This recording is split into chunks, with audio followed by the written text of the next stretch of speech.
Good morning, children. Welcome to our YouTube channel, SSAKGBV Chittur. I think you are able to learn so many lessons with the help of this channel. Today, I would like to give a brief explanation on reading A from 10th class English textbook. In your English textbook, there are 6 lessons. Each lesson contains 3 subtopics: reading A, reading B, reading C. Let us start our session. In this session, I would like to give a brief explanation on Unit 1. This lesson is about a disabled person called Nick Vujicic. Look here, he is the person whose name is Nick Vujicic. The name of the lesson is Attitude is Altitude. The theme of the lesson is Personality Development. Let us discuss about the two words attitude and altitude. Attitude is nothing but a settled way of thinking or feeling about something. For example, if your attitude is positive, you will get positive results. If your attitude is negative, you will get negative results. Altitude, great height. Let us see the life of Nick. Nick was born in Melbourne, Australia, now lives in Los Angeles. He was the big fan of English Premier League. He was born without arms, without legs, called pocomilia in medical terms. That is it possible to lead a life without arms and legs? No, it is highly impossible. But the attitude of Nick make him to overcome from his disabilities. He can do so many things. Let us find what things he can do. He can swim, he can surf, he can play football, and he can play golf, and he can play on the skateboard. You can see the actions on the screen.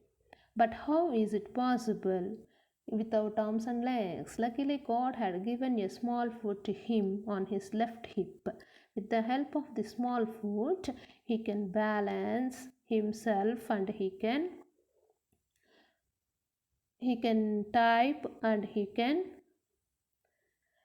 kick anything, and he can pick up things. Let us know about his mother. His mother was a nurse. She did everything during her pregnancy, but she became upset. Why? What's the reason? Because he was born without arms and legs. She couldn't bring herself to hold him until he was 4 months old. At last, she decided to make him independent. So, she invented a plastic device. Let us see about his father. His father was a computer programmer and accountant. He became shocked to see his son in the hospital. Because of this reason, he came out of from the hospital room. Why? Because he could not able to see his son in this way. He taught his son how to swim at the age of 18 months, and he also taught his son how to type at the age of 6 months, and he arranged a group of careers. At last, both of his parents decided to join him in the normal school. At first, he felt so much of hurt. Then he understood about the decision of his parents. He faced so many problems in his childhood. At the age of 8 years old, he was deeply depressed because of his co-students teased him in the school. So he wanted to kill himself. At the age of 10, he drowned in the bath, but his well-wishers and parents encouraged him to overcome from his depression. At the age of 13, he was inspired by an article in the newspaper about a disabled person. He realized why God made him like this. Finally, he decided to give hope to others. Because of this reason, he became a motivational speaker. In 2008, he went to Hawaii. At the time, he wanted to learn surfing. So he met Bethany Hamilton and asked her to teach him surfing. Why? Because why he chooses this person? She was also a disabled person. Because of this reason, he chose this person as his teacher. She was also a disabled person. At the age of 12, her arm was bitten by a shark. At first, he was frightened. Later, he learned 360-degree spin on surfing board. This feat got him on the cover of Surfing magazine within 49 hours of his achievement. How is it possible? He had a low center of gravity. With the help of this, he had got pretty balance. He moved to Los Angeles in 2007 and planned to continue to travel the world. In 2012, he married Kanye. Nick and Kanye wrote an inspirational book called Love Without Limits. It was published in 2014. Let us see the achievements of Nick. He achieved a degree in financial planning and real estate. He won Australian Young Citizen Award in 1990. He was a certified surfer too, and it was published on the cover of the Surfing magazine with his 48 hours of his achievement. As a motivational speaker, he traveled in 24 countries and delivered speeches before the group of large audience up to 110,000. Let us see the inspirational quotations of Nick. Be thankful what you have and not get angry for what you don't. Concentrate on something good that you have. Challenges are there in our lives to strengthen our beliefs. Keep on getting up when you are fall. Let us see the glossary.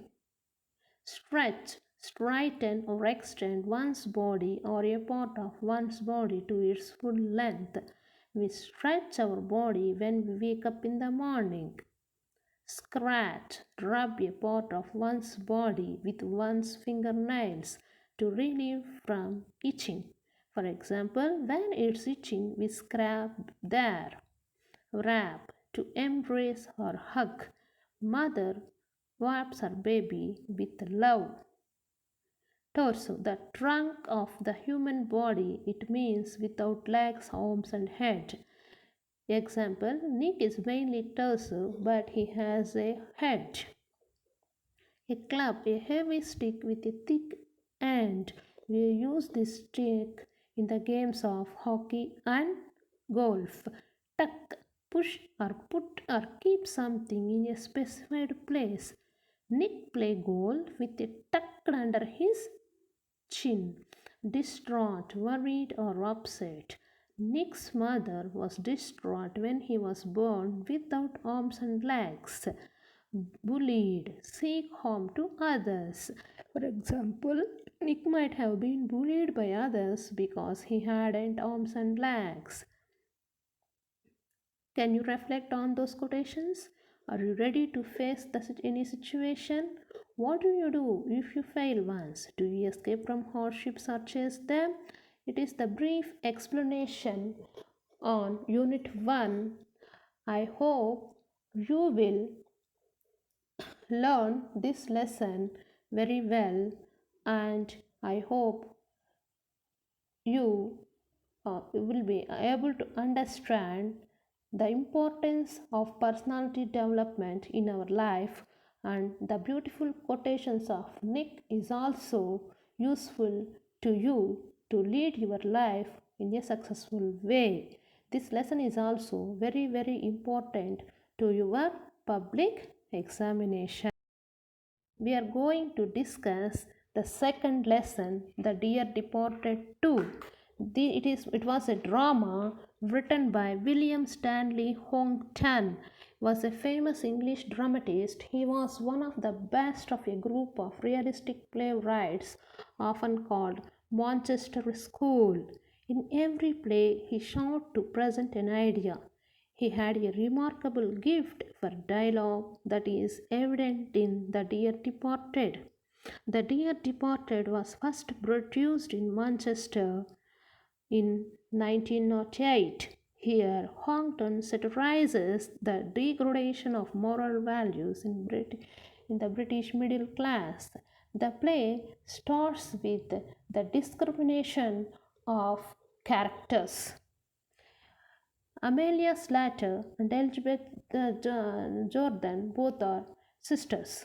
Henry Slater and Ben Jordan are the husbands of Amelia Slater and Elizabeth. Victoria Slater, a girl of 10, Amelia's daughter. Abel Merriweather, father of Amelia and Elizabeth. Jimmy, son of Elizabeth Jordan.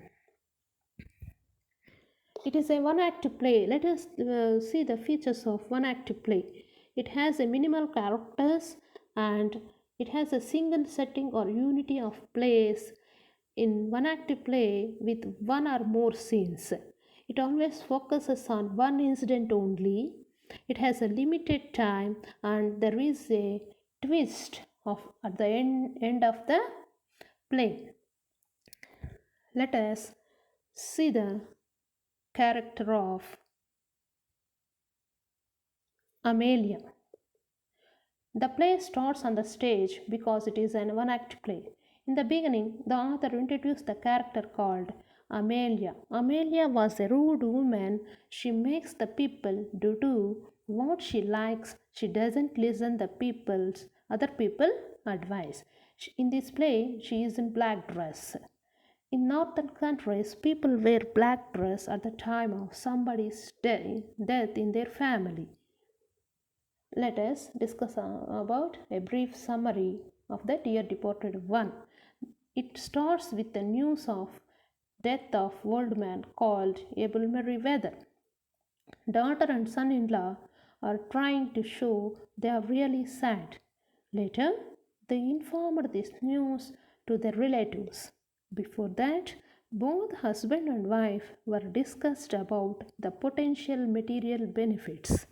After their relatives' arrival, both sisters and their husbands were keep discussing about old man's properties and their shares. No one goes to see the dead body. After some time, granddaughter Victoria announces that grandfather got up from sleep. The vigorous and well-colored old man Abel Merriweather comes in. Here, the Dear Departed 1 was over. Let us see the glossary. Snug, warm, comfortable and protected from the cold. Poverty not paid by the expected time. Transfixed, became motionless in fear. Clad, wearing a particular type of cloth. Now let us discuss on the second part of the drama, Dear Departed 2. The second part of the drama starts with the entry of Abel Merriweather, who was supposed to die. Old man notices lack of affection for him. He also notices that they are showing their interest on his property shares. Abel surprises to see the displacement of bureau and wall clock. He announces that he is going to change the will in name of a person who takes care of him. He also announces that he is going to marry Mrs. Sherlock, who keeps the Ringwood bells. He thanks Mrs. Slater for bringing the bureau downstairs as it will easier to carry it across the Ringwood bells. Let us see the glossary. A. Do you used in awkward situations? Precocious, intelligent or gifted or talented. Bureau, a writing desk with drawers. Pinch, steal or theft, gingerly in a careful way. Poke, push. Tomfoolery, foolish or silly behavior. Handier, easier. It is a brief explanation about the play dear depart. Let us discuss about the lesson The Journey, Unit 3 in your textbook. It was written by Angshi Torji Tongchi, is a prominent name in Assami literature. Though he grew up in poverty, he studied well and entered Arunachal Pradesh civil service and was later elevated to the Indian administrative service. He writes fiction, drama, and essays in Assami and English. He has received a national recognition for his novel Mauna Aunt Mukar Hruday, which won the Sahitya Academy Award in 2005. Many of Tongchi's novels, including Sonam, deal with the culture life of the Mompa and the Sherdukpen tribes of Arunachal Pradesh. An introduction of theme. Old age homes are mushrooming, which tells us that human relations have been pushed to the back burner, engrossed this space among the people, and they feel that they are separated from their family and friends. Brief summary of the lesson. It was a tale that depicts the value of human relations. It mainly focuses the feelings that a father and son have for each other. It's a Tongsi's own real life experience. In spite of being poor, he could able to become a civil servant. The lesson starts like this. It was a Sunday. It was very thought of returning work on Monday is tiring. The narrator creeps in if holiday continues or over or extend period that he felt when he was preparing to return his workplace after spending 6 months at home. The fact is that he was to leave behind his newly-wed wife and go far off place didn't help either. Naturally, he didn't want to go and even wanted to take unpaid leaves.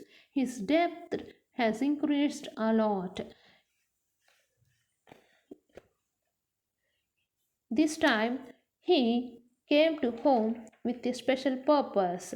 His parents arranged his marriage according to the customs of their tribal society, and after that he don't want to go his workplace after completion of his leave.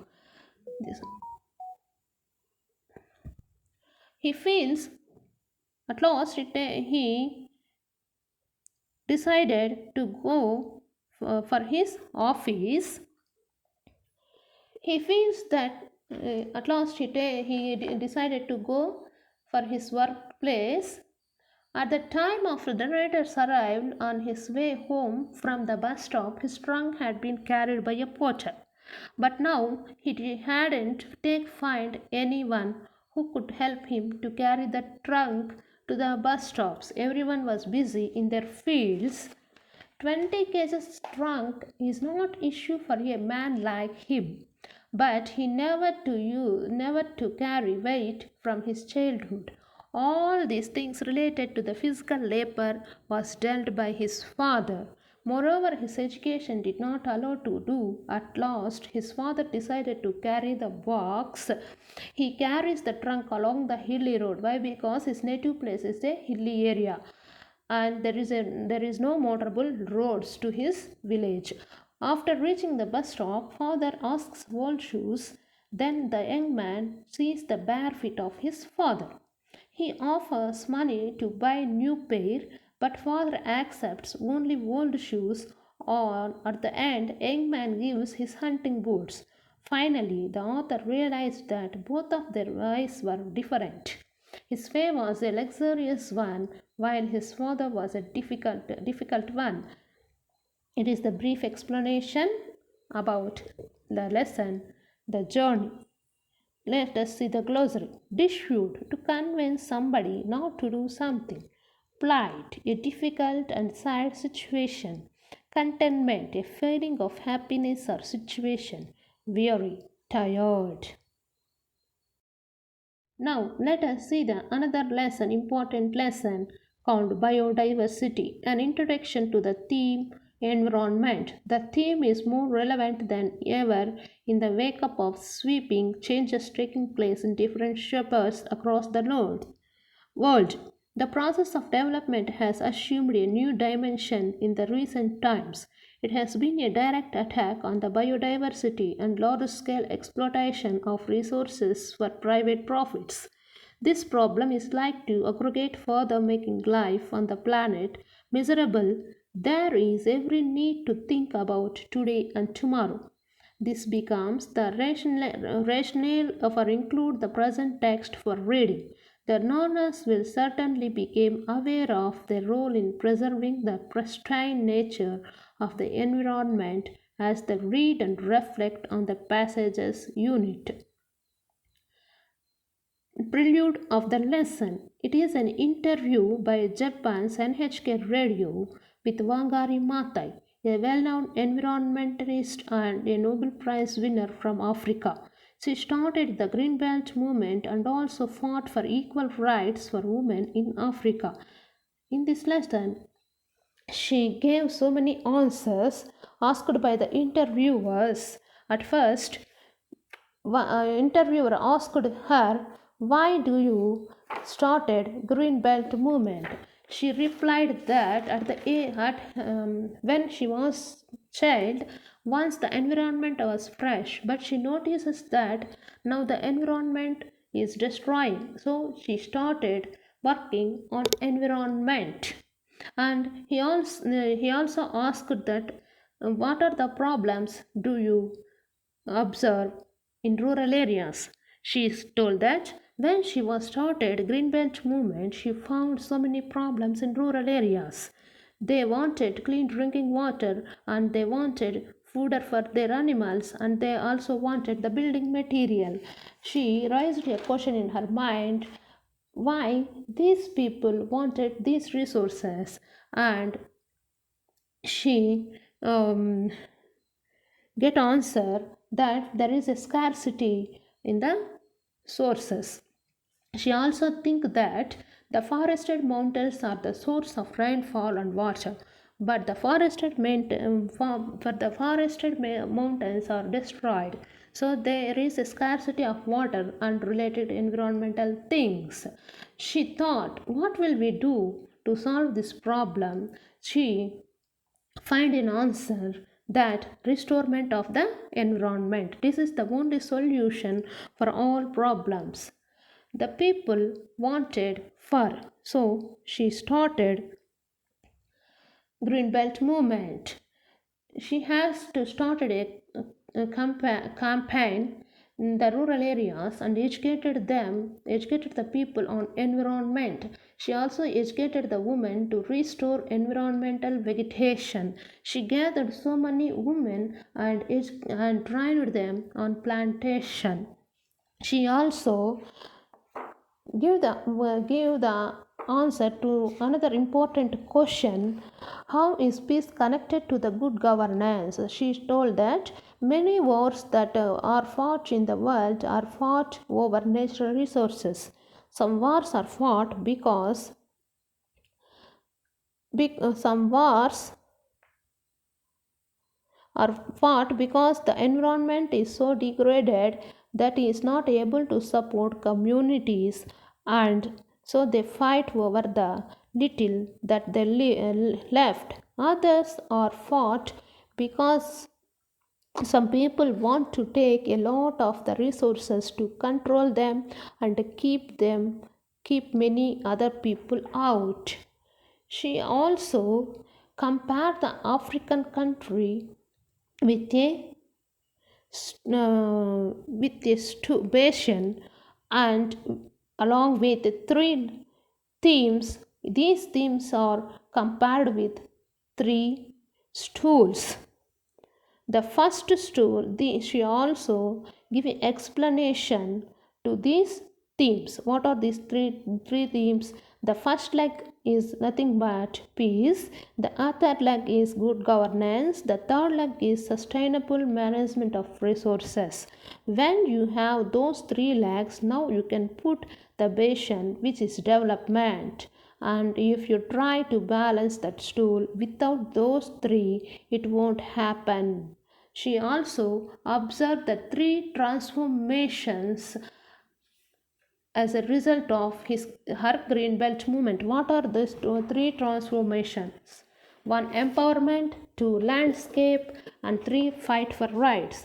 First, she observed the empowerment in the woman. She saw that ability of an ordinary illiterate woman to get to understand and to be able to plant trees that in 5 or 10 years became big trees, and she was able to cut them and be able to give herself energy, to be able to sell those trees and give herself an income, to be able to feel confident that had done work something for herself. The other transformation of landscape. She observes the another transformation of the landscape. At the time, places were there was dust. Places where there was dust, there are no more dust. There are trees, even birds and rabbits. They come back and they make the environment very beautiful. There is a shade, and sometimes even dry springs came back because the water is not running. The water is going into the ground. Very profound. It is a very profound transformation. The another transformation, she observed that the willingness of the people to fight for the rights, to decide that they have a right to good clean environment, to decide that they will fight for their forests, they will protect their forest, and they will not allow corrupt leaders to take their public land. At last, she gave the suggestion to all people that she thinks that a tree is a wonderful symbol of the environment, and when we plant trees, we plant hope. We plant the future for ourselves, for our children, for the birds. We plant something that will last long after we gone. It is the brief explanation on the lesson biodiversity. Let us see the glossary part. Green Belt Movement, a movement to protect environment, pristine, extremely fresh or clean. Biological diversity, variety of plants and a particular place. Exotic spices, unusual plants. Fodder, food for animals. Indigenous, native. These are the glossary of biodiversity.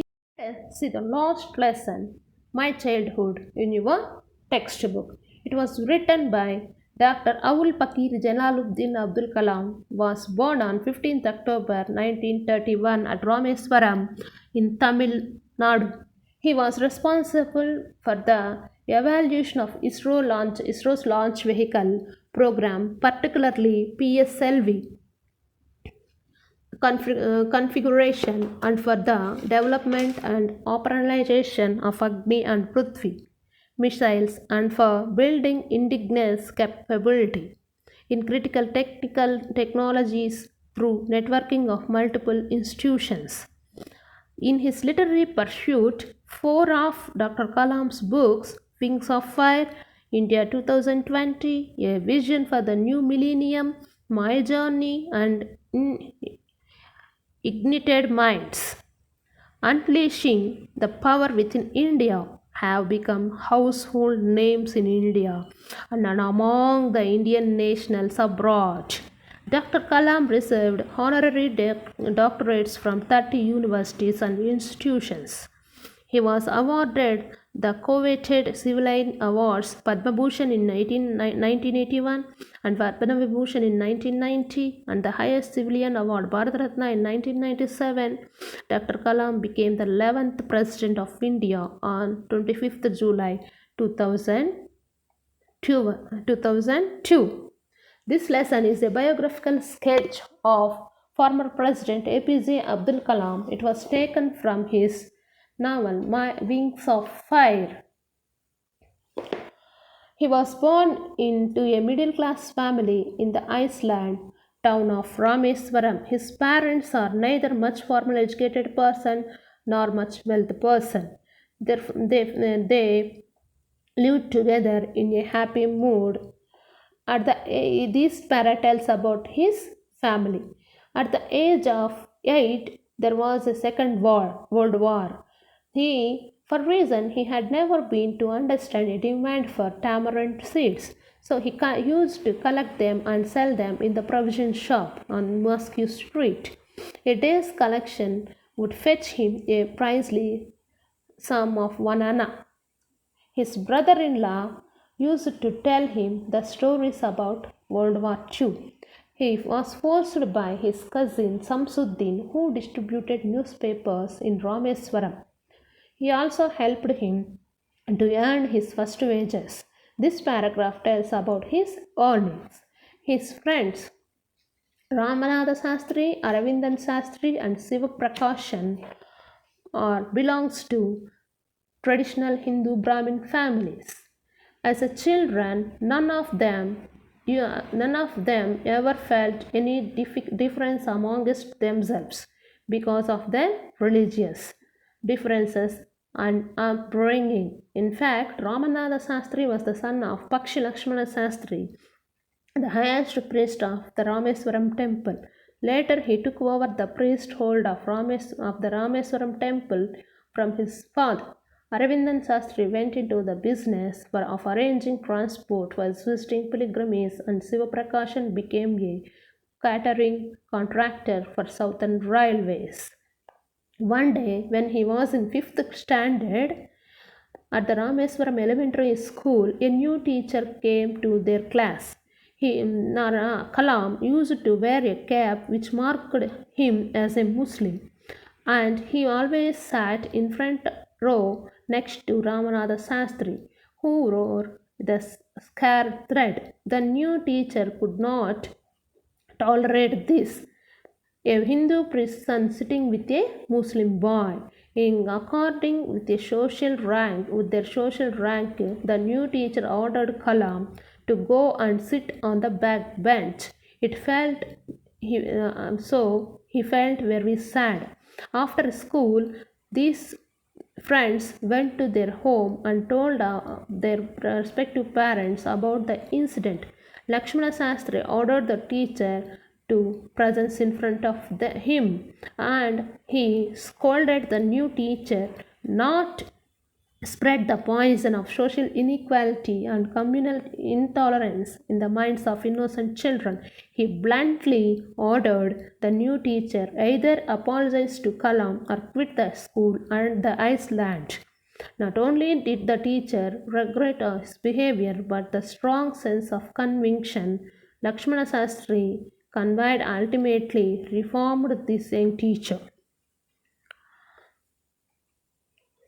After some days, his science teacher Sivasubramanya Iyer invited Kalam to his home for a meal. His wife was horrified at the idea of a Muslim boy being invited to dine in her traditional pure kitchen. She refused to serve Kalam in her kitchen. Sivasubramanyam Iyer was not perturbed, nor did he get angry with his wife, but he served Kalam with his own hands and sat down beside him to eat his meal. His wife watched them from behind the kitchen door.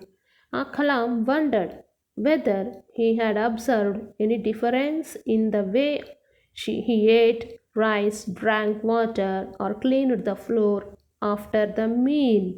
When he left his house, Subramaniam Iyer invited another time to join him for his dinner again. The next weekend, Kalam observed that his science teacher told that once you decide to change the system, there are so many problems in front of you. When after some days, Abul Kalam visited his science teacher's house, he observed the change. There is a change in the mind of his wife. She served Abdul Kalam in her kitchen with her own hands. At last, the World War was over. India became a independent country. Gandhi announced that we get freedom, and the whole country was filled with an unpredicted optimism. At the time, Kalam asked his father for permission to leave Rameswaram and study at the district headquarters in Ramanathapuram. Kalam's father advised him that Abul, I know you have to go away to grow. Does the seagull not fly across the sun, alone and without a nest? He quoted Khalil Gibran to his hesitant mother. Your children are not your children. They are the sons and daughters of life's longing for itself. They come through you, but not from you. You may give your love, but not your thoughts, for they have their own thoughts. It is a brief explanation on my childhood lesson. These are the pictures of Abdul Kalam house and school. Now, let us see the glossary from the text. Erstwhile, former, undistinguished, not very interesting, successful or attractive, and ancestral, grandparents or forefathers. Astral, simple or plain. Orthodox, following closely the traditional beliefs and practices of a religion. Summon, to order somebody to come to you. Conviction, the act of finding somebody guilty of crime. Segregation, the policy or act of separating people. Conservative, opposed to great sudden social change. Rituals, a series of actions, especially as a part of religious ceremony. Perturbed, to make worried or anxious. Confront, to deal with a problem or situation. Optimism, a feeling that good things will happen. Now your readings are over. Here is the homework. I gave you some question papers as your homework. I hope you will work on it. You will must work on it, and all the best for your public exams.